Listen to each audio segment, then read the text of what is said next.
been really in my head lately and just kind of letting the negative thoughts and just kind of the spiraling take over my brain.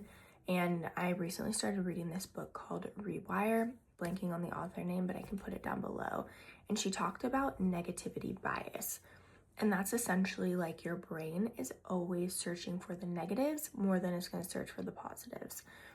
And it's because of our survival, right? Our brain is always trying to keep us safe.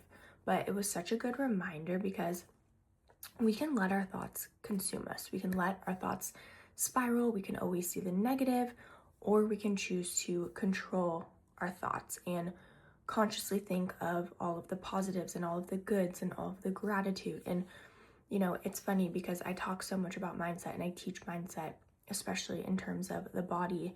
And I've been really struggling with my acne lately, and I've been letting the negative and spirally thoughts take over my brain and really my life.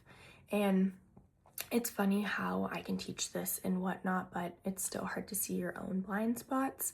And so reading this book was just such a good reminder to just focus on the basics, right? We've got all this subconscious reprogramming and all these fancy things for mindset.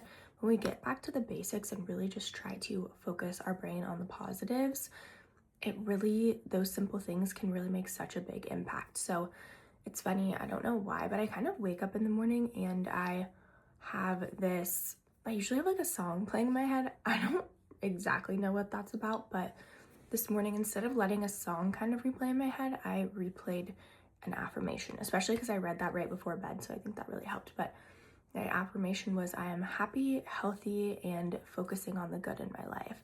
And I just kept repeating that to myself over and over again, and I already feel like my brain is starting to shift a bit to focus on the positives rather than just all the negatives and what's wrong. So just wanted to share that tip because it's been really helpful for me this morning.